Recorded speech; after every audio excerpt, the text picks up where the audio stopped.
And welcome back, everybody. It's great to have you back with us. And we have a different kind of session coming up for you. As we in the IAB and our advisors were batting around the agenda for this year's Brand Disruption Summit, a series of topics came up that we began to refer to collectively as bright, shiny objects. These are things that consume a lot of the media time and attention, and as a result, consume a lot of time and attention for executives in and around our business, and particularly in consumer brands. But we really wanted to get just a better sense, a more complete sense of whether we really need to pay attention to these bright, shiny objects, or whether there's less there than meets the eye, or possibly more there than meets the eye. And so we continue to bat around these things. So we're talking about issues and topics like NFTs and crypto and micropayments. We began to think, who can we get who can actually address all of those? And one name really came up, and that name is Sara Fischer. Now, Sara has a very simple title. Her title is media reporter at Axios, but that actually undercounts her and underplays her knowledge, her expertise, and her influence. Sara, over a relatively short period of years, has become one of the tiny handful of must-read media reporters and media and brand and advertising and marketing experts in our environment. Axios is more than nominally an important Capitol Hill and Washington publication, but as it has grown over its 5-7 years of existence, and Sara can correct me on that one, it's also achieved outsized influence among legislators, regulators, and thought leaders in and around not just Washington, but the rest of the country. And Sara has become even more of a must-read because of that. So Sara knows a lot. She knows more than I know. And she knows so much that no matter how much I butter her up, she's still going to ask tough questions. This is a little bit of a change of pace because I'm going to be interviewing the reporter, that's Sara. But Sara being Sara, I think she wants to start out by asking me a question. So Sara, I'm turning it over to you. Thank you so much, Randall, for that awesome introduction.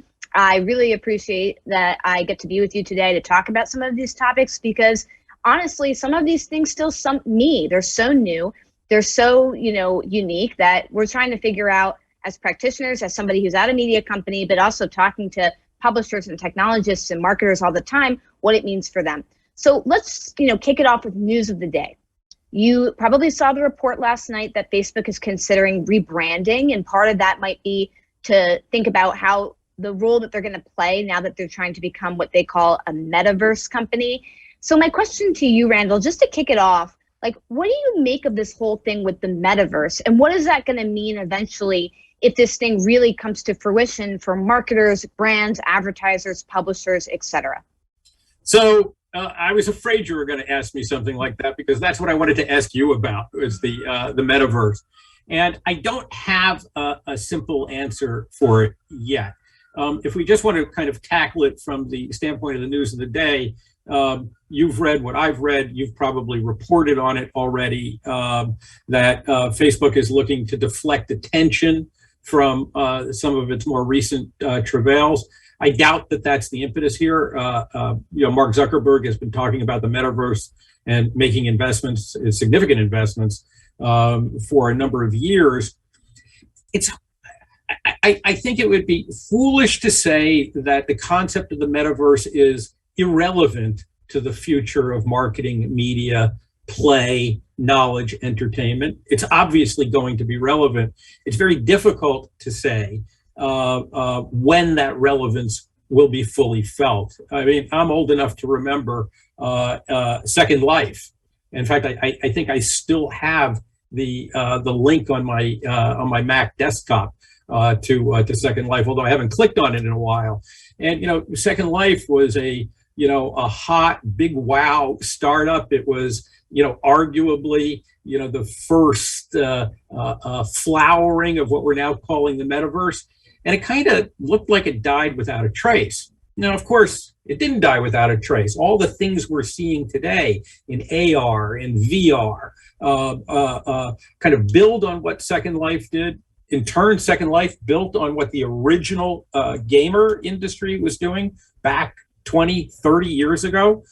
So there's a build that's going on. I just don't have a clue when we're going to start seeing significant human activity in this thing we call the metaverse. I mean, what do you think? I think that's right. It's unclear when it's actually going to come to fruition. And I interviewed Facebook's VP of Policy, Nick Clegg, about this. And he said, you know, it might be decades really when we're living fully in the metaverse. But I think the way to think about it, if you're a brand or an advertiser, is this. The building blocks that you just referred to that are going to need to be in order to create the metaverse are really important to how we think about our campaigns. So one building block is we need to have some sort of infrastructure around data privacy. If we're going to live in this almost completely virtual existence in the workplace, in social, et cetera, we need to have a better grip on privacy. So that will impact marketers, and already is starting to impact marketers because they're going to need to adhere to these new laws and standards. For example, the deprecation of third-party cookies. Another place where the metaverse is going to become really important is in order for it to come to fruition, everyone needs to be online, but not just online, Randall, really online. That means that everybody in America and in the world eventually is going to need to have access to high-speed broadband. Well, that matters because our full integration from a marketing perspective over into things like connected television ads, over into things like mobile, really needs to be dependent on people having strong connectivity. The metaverse will only be possible if we build something like that out. And then finally, the metaverse is really going to be contingent on whether or not you can build a multilateral sort of universe that encompasses everything we do day to day. So that's health, that's gaming, that's socialization, that's payments, that's messaging. And the interconnectivity of those types of things is going to happen when you have a few players that are really consolidating those formats. That's the role that Facebook wants to play in building out a metaverse. It wants to be a group that can bring a lot of those things together. But right now there should be, and I think there will be, a few companies that are trying to create and craft that sort of role. And so the question for brand marketers is going to be, what role are you going to play? Who are you going to work with to be a part of that sort of conglomeration of things? It's unclear to say what the leading player is going to be right now, but in a few years, brands are going to have to make that decision. Randall, I just brought up something, and I'm curious your take on it. Part of the metaverse is going to be, what do payments look like in the future? Obviously, we're starting to see a lot happening right now with crypto. We're starting to see a lot happening with NFTs, non-fungible tokens. You have CNN and Adweek and many others, Time Inc., that are trying to sell NFTs. Right now it's a novelty, but maybe it will be more for an actual revenue stream down the line. I'm curious, what is your take on NFTs and crypto for media and brands right now? I'm going to tell you, but I want to go around the back and address one thing you said about metaverse, which I find fascinating. This wouldn't be the first time in American history when the actual economic environment got literally and physically reshaped. But in the past, when it has been literally and physically reshaped, it was done with government as the driving force. I'm thinking of things like the National Highway Act of in the 1950s, from which some of the great American institutions like McDonald's came about. I'm thinking about rural electrification. During and after the Depression, which not only created economies in some of the poorest states in the United States, but lifted just millions of people out of poverty. The idea of something as significant as the metaverse being left entirely, not just to private hands, but competing private hands, which might have their own, let's call them operating systems, non-compatible operating systems, is I think something that should trouble policymakers and executives and thought leaders, because it may actually hinder our ability to manage towards the future. I mean, the easiest way to conceive of this is imagine if our highway system grew up with very different kinds of roads being managed by different kinds of private companies with different kinds of tolls that they take in different kinds of places, such that certain kinds of tires on cars could work on certain kinds of roads, but not other kinds of roads. And that's, I think, a pretty big problem. And I think it will be a policy issue that will either further the advance of the metaverse or kind of delay it. Because I think the competition among these companies is going to be troubling. On your question to NFTs and crypto, let me start with NFTs, because I do have a point of view, and it's a point of view that's not from my trade association hat, but it's from a nonprofit cultural institution that I'm on the board of, and this was something that we were wrestling with, and then it basically came down to me because I'm wearing the digital hat. And the more and more I looked into it, the more I thought with NFTs that, first of all, there are two kinds of markets here. And they kind of intersect, but they're distinct from each other. There's a market for digital original goods, things that don't exist anywhere except digitally. And if you think of kind of the way NFTs and tokens of various sorts are used in online games, that's a pretty good example. So these are kind of unique goods that don't exist anywhere else. You can only acquire them there. So you can actually see a real marketplace developing. Then there are NFTs that are attached to already existing physical goods, photographs, artworks. And the more I dived into it on behalf of our museum, the more I thought that those NFTs, and these include, I think, many of the NFTs that marketers are talking about, are the kind of moral and functional equivalent of bragging rights. It's like you can pay to be associated with this good or service.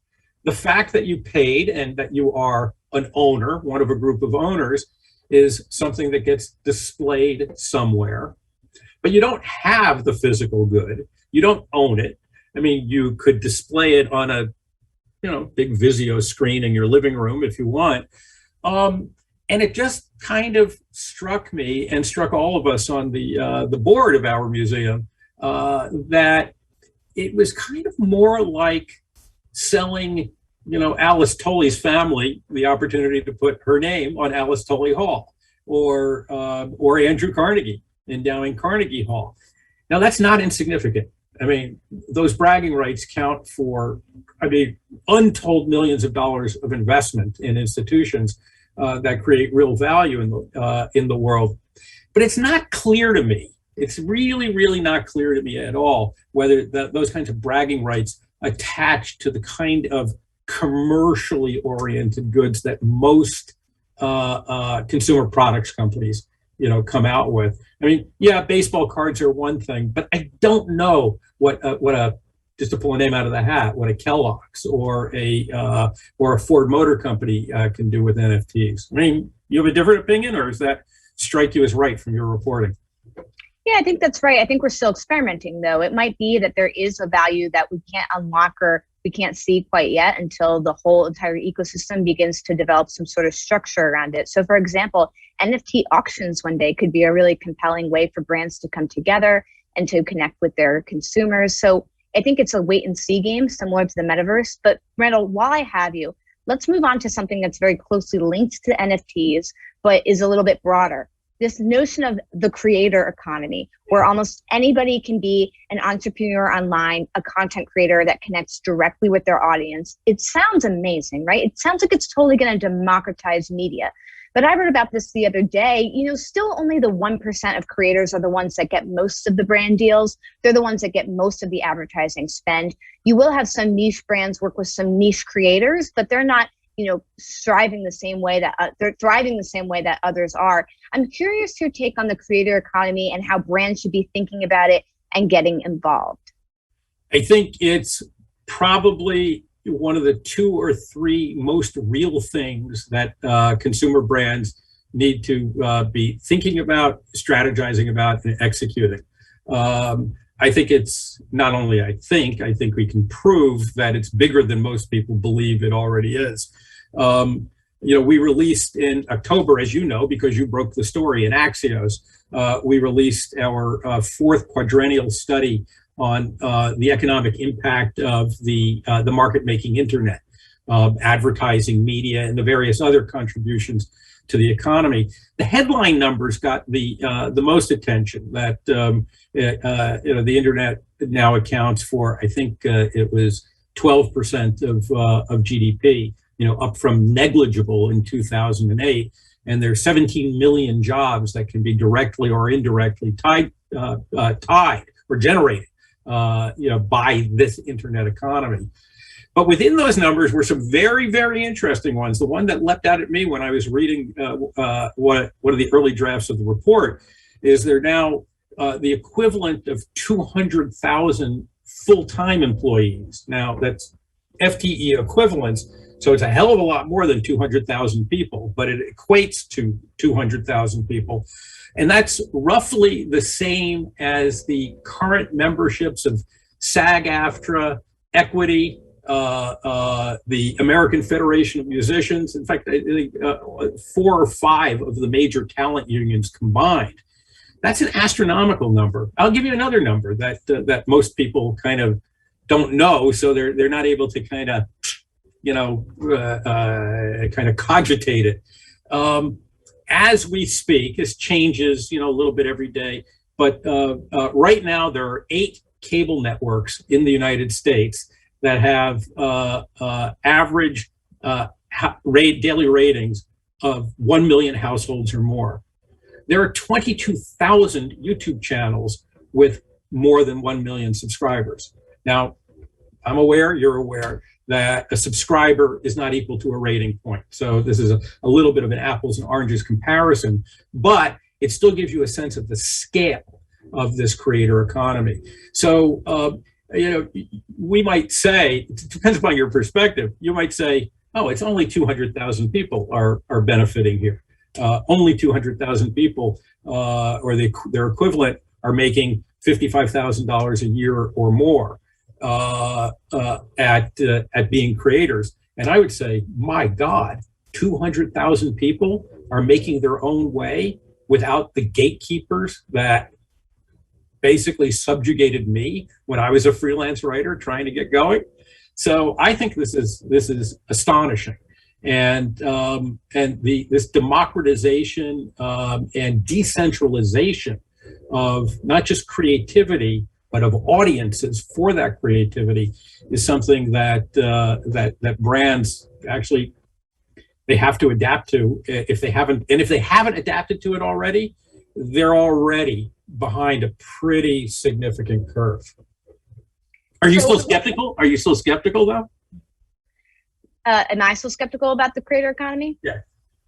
I wouldn't say I'm skeptical about it as something that exists and is influential. I think the challenge becomes, as it gets bigger and bigger, the power law dynamics mean that only a few creators are going to reap the most attention, rewards, and benefits. And so I think the role of brands is actually to find the creators, the niche creators that speak to niche audiences, and invest in them. Now, we saw, Randall, in legacy advertising, brands got lazy. They oftentimes were outsourcing things to agencies that were overextended and overstretched, and they outsourced a lot of ad buying to third-party, DSPs who were buying up ads on sites and they didn't even know where they were landing. And my fear with the creator economy is, in order to find that really niche micro influencer that's going to give your right message with the right context and deliver it to the right audience, it's going to take work.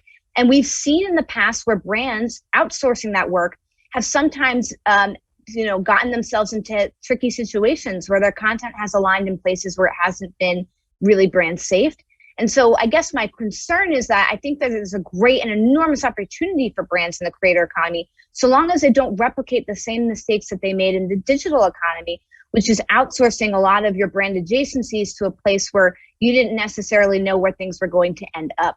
You couldn't be more correct about that. And it brings up some fascinating questions. But before I get to those, I want to give you some other data points because, we released yesterday here at the Brand Disruption Summit, our annual giant report on brand disruption, the trends and tendencies during the year. And part of it this year was our IAB survey of brand leaders and brand owners, roughly split between D2C brands, disruptors, and incumbent brands. And one of the most important data points that leapt out at me is 44% more brands in total during the past year of lockdown were using nano influencers. That means influencers with between 1,000 and 10,000 followers, and 48% more than before COVID were using micro influencers. That's 10,000 to 100,000 followers. So you actually see a real kind of gold rush into the creator economy by brands both large and small. But you're right, they kind of need to know what they're doing. And what this reminds me of kind of from a historical parallel, in the beginning of radio and the beginning of television, brands did their own entertainment. I mean, they created some of the original radio programming and some of the original television programming. Overwhelmingly, it was done through their advertising agencies. When I was covering advertising for the New York Times in, this is 1989, so it's still relatively recently, the agency that was then known as Darcy, Macias, Benton, and Bowles still had a production studio for soap operas down in its basement in its New York headquarters. They were still producing soap operas for Procter and Gamble. It's a longtime client. Now, it was my old mentor at Booz Allen, Michael Wolff, who later went to MTV and then went to McKinsey and now runs Activate, the consulting firm, wrote a book years ago called The Entertainment Economy, the thesis of which was, going forward, all companies will need to be in two businesses: their business, whatever it is they historically did, and the entertainment business. And I think we're seeing that come to life. And I think your warning, your qualification is an important one. If you're going to be involved in this, you actually need to know how to do it. Even if you're using third parties, you need to know enough to be able to manage those third parties to good effect. That's right. And especially given that there's very little regulatory oversight of this new creator economy and of how it's functioning on internet platforms.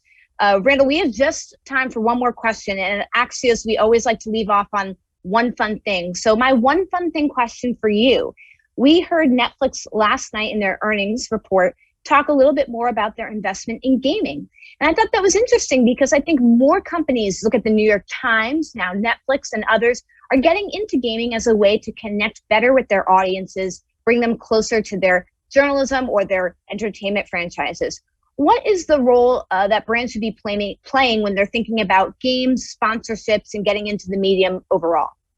So I think there are a lot of viable options for them. I'd be remiss if I didn't say that during my 15 years leading IAB, before passing it on to our new and much better leader, David Cohen, games, gaming, game advertising was always part of our agenda and never fully realized the promise. And I think on reflection, the reason was bandwidth actually lagged behind the opportunity.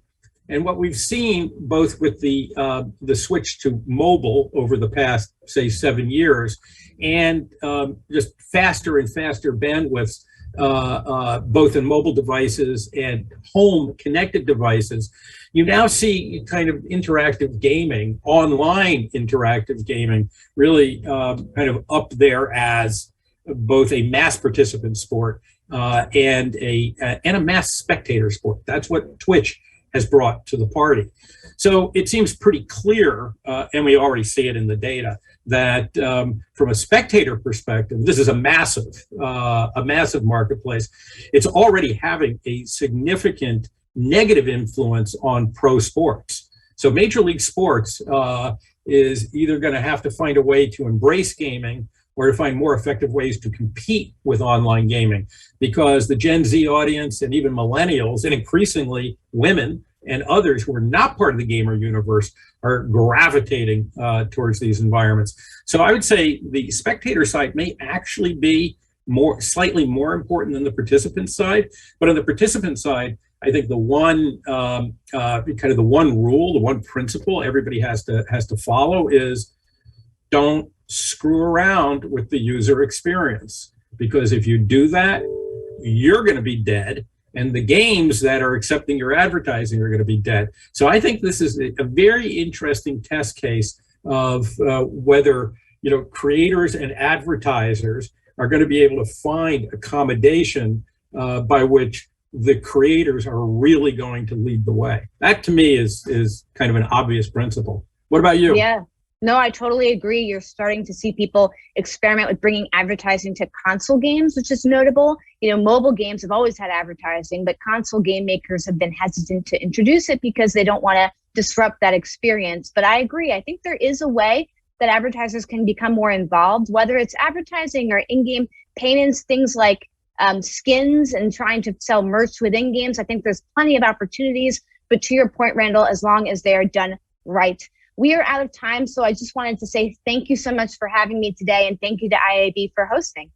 Well, and Sarah, it is fantastic to have you back on our stage. Next time, I hope it can again be physical, as it has been in the past, but a virtual Sara Fischer is far, far, far superior to no Sara Fischer at all. Thank you for joining us. Thank you.